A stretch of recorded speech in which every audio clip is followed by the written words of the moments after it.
Hey, it's me, MLB. Here's chapter 17 of Serendipity. This one's titled Villain Multi-Being. Deku made his way to the office and rang your number. No answer. He rang again. No answer. She's in trouble, I know it, he panicked as he put his phone down. Grabbing the office phone, he rang the receptionist. Please, I need a list of all the hospitals in the city, he said urgently. Yes, Deku, right away. Do you need me to call some of them to help you locate her quicker? The receptionist asked. She knew exactly what he was aiming for by ringing the hospitals. Yes, please, he replied gratefully as he hung up.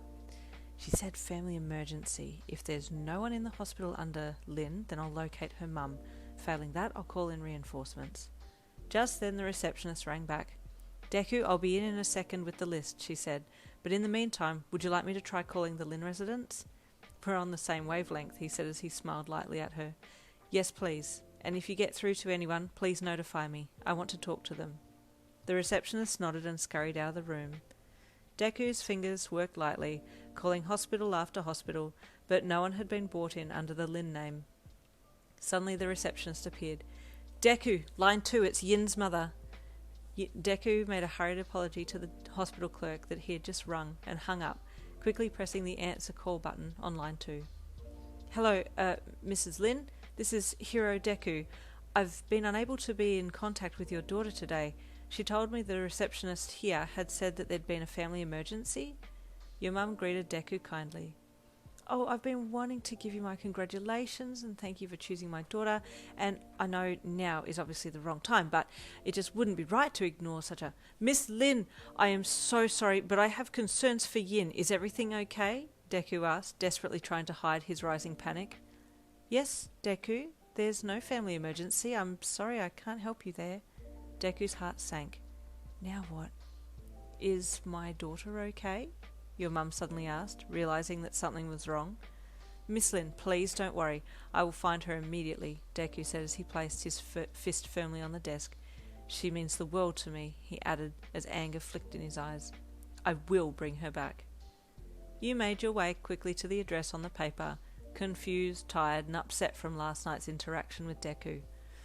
Oh, what the heck is going on?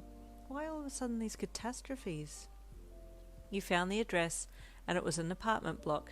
You rang the buzzer. Hello, doctor's office, a voice said through the speaker. Hi, my name's Yin. I'm here to see my grandma. Oh, of course, Miss Yin. Come up, please, the voice said as the gate clicked open. You thanked them and entered, heading inside the building and up to the apartment number that you had been directed to. You knocked on the door and a middle-aged man opened. Please come in, Miss Yin, he said politely and stepped aside for you to enter. You walked in and he closed the door behind you. Where's my grandma? You asked, looking around the apartment that didn't look anything like a doctor's office at all. What's going on? You asked him with a seriously confused look on your face.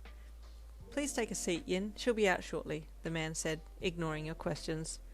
You sat down on one of the chairs in the lounge and waited. The man left the apartment. What the heck is going on? You thought. Deku changed into his hero outfit and rang his colleague, Hiro Shoto. Hi, Todoroki, I need your help. Yin hasn't showed up to work this morning and her story to the receptionist isn't checking out. She won't answer my calls and I'm concerned for her safety. Oh, Todoroki replied. Okay, I will be right over. Thank you, Deku said before hanging up. The office phone rang and he picked it up again. Yes, he asked. Deku, Shoto's just arrived to see you. That was quick, Deku replied, thanking the receptionist and requesting that she send Todoroki in before hanging up. Shoto opened the office door. Deku? He asked. Hi, Todoroki, Are you okay? Deku asked, tilting his head at the jewel-haired hero. Fine. Why? Todoroki replied. You called me Deku, Deku said curiously. You usually call me Midoriya. Thought I'd switch it up a bit, Todoroki replied with a nonchalant shrug. Switching it up? Todoroki's never said that phrase before. Anyway, what were you saying, Midoriya? Todoroki prompted. Oh, I fear Yin is in danger, Deku said. We need to start a search. I know you love her and are always thinking the worst, but what if she just decided not to come in today? Todoroki asked. That doesn't make any sense, Deku said in bewilderment. Maybe she decided she doesn't want to be with you anymore, and she doesn't want to see you, he added. But why? Deku asked with knitted brows. Todoroki, you're not making any sense. Deku studied Todoroki's face a moment, and then his eyes widened. Activating his quirk, he lunged at the office door and slammed it shut, turning to face Todoroki, his head lowered and anger filling his being. Who are you? He said lowly, his glowing green eyes glued to the heterochromic-eyed hero. He crouched slightly, arms up ready to fight. Todoroki stared at him for a moment, appearing innocent, then a malicious smile spread across his face. You got me, Deku. Who are you? Deku demanded with a growl. Oh, we've met before, Todoroki replied as his features morphed. Deku braced. Name yourself. He watched as Todoroki slowly morphed into the villain multi-being. You, he gasped. Where's Yin? Multi laughed viciously. What? You think I'm going to tell you where she's at? I don't think so. She's mine now. Well, I'll make her mine. He cackled manically as he dissolved into a slime-like substance and swiftly slid up the wall and out of a ceiling vent. Whoop, this isn't looking good. Stay tuned for chapter 18.